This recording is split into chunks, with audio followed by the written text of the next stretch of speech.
आज की इस वीडियो में हम लोग क्वेश्चन नंबर चैप्टर 4 का हम लोग क्वेश्चन नंबर 6 का बी करने वाले हैं, जो कि आपका है कि हम लोग को एक नंबर जो है कंटिन्यूसली लेना है। उसको लेने के बाद हमें उस नंबर क्या वो नंबर इवन या ऑड है उसका आंसर निकालना है। ठीक है, तो उसके लिए मैंने पहले से अपना यहाँ पर मैंने पूरा कोड लिख के रख चुका है। तो बाद में आप लोग क्या करेंगे, इस कोड को मैं आपको डिस्क्रिप्शन में दे दूँगा, वहाँ से डाउनलोड कर लेना।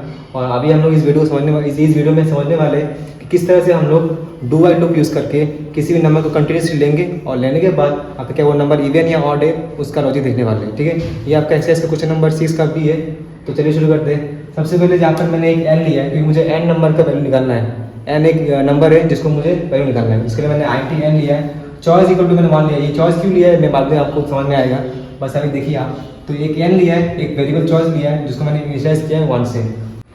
तो यहाँ पर मैंने एक प्रिंटफ लिया है जिसके अंदर मैं enter the value of n यहाँ पर प्रिंट कराएंगे कि मुझे एन का वैल्यू यूजर से लेना है। ठीक है, तो एन का वैल्यू यूजर लेने के लिए मुझे स्कैनर भी चाहिए, जिससे मैंने स्कैनर क्यों लिया है ताकि मैं यूजर का वैल्यू को स्टोर कर सकूँ। तो स्कैनर से ये देखिए एन, ये एन कौन से टाइप का है, इंटीजर टाइप का है।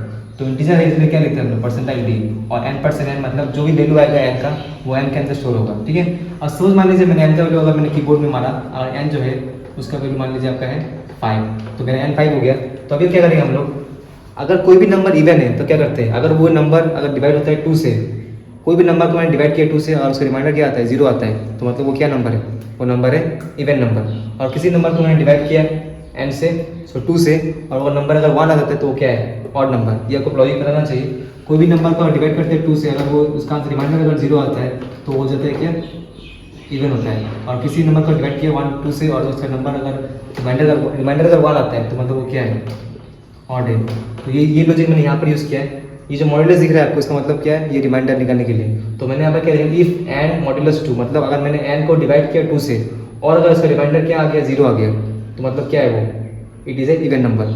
ठीक है, तो एन मॉड्यूलस 2 इक्वल टू 0 अगर हो जाता है तो नंबर क्या है, number is even number. Otherwise अगर एल्स हो जाता है, एल्स में क्या होता है, फॉल्स कंडीशन। तो अगर मान लीजिए फॉल्स हो गया तो क्या आएगा, it is a odd number. ठीक है, तो इतना समझ में आया आपको। ठीक है, नेक्स्ट आपको क्या बोला है, अगर मुझे लूप को चलाते रहना है तो मुझे क्या करना है, कोई भी नंबर लेना है। तो लूप को चलाने का मतलब क्या है कि जब तक मैं चाहूँ लूप को चलेगा, जैसे ही मैंने कोई भी नंबर दबाया लूप बंद होगा। मतलब ये यहाँ पर एक स्विच स्टेटमेंट कह सकते हैं, स्विच जैसे काम करेगा। मतलब स्विच अगर जैसे स्विच में ऑन करते हैं तो काम करता है, जैसे ऑफ करते काम नहीं करता। सेम यहाँ पर भी मैंने वही किया। तो if you want to stop then press, अगर मुझे लूप को बंद करना है, तो प्रेस 0 करना है, otherwise press any integer any number. तो नंबर अगर मुझे लूप बंद करना है तो मैं प्रेस 0 करूँगा, अदरवाइज मैं किसी और नंबर करूँगा। तो मान लीजिए यूजर ने अगर मान लीजिए प्रेस 0 किया तो यहाँ पर आएगा, ये जो 0 है ये किसके पास आ जाएगा, ये 0 स्टोर हो जाएगा चॉइस के पास। कहाँ पर आएगा, चॉइस के पास। उसके बाद में मैंने वाइल लूप, क्योंकि डू वाइल लूप कैसा है, पहले डू आता है फिर आता है वाइल। तो while choice not equal to 0, choice कितना है मेरा 0, तो 0 नॉट इक्वल टू 0 होता है क्या, 0 नॉट इक्वल टू 0 नहीं होता। 0 क्या होता है, 0 इक्वल टू 0, मतलब कंडीशन क्या हो गया, फॉल्स। और हम लोग को पता है जैसे कंडीशन फॉल्स होता है क्या होता है, प्रोग्राम लूप से बाहर निकल जाते हैं। जैसे ही कंडीशन फॉल्स होगा लूप से बाहर निकलेगा और प्रोग्राम खत्म हो जाएगा। तो आई होप आपको समझ में आया। अगर आपको ये पूरा वीडियो मैं अपने डिस्क्रिप्शन दे दूँगा, वहाँ से उसको डाउनलोड कर लीजिए। Thank you.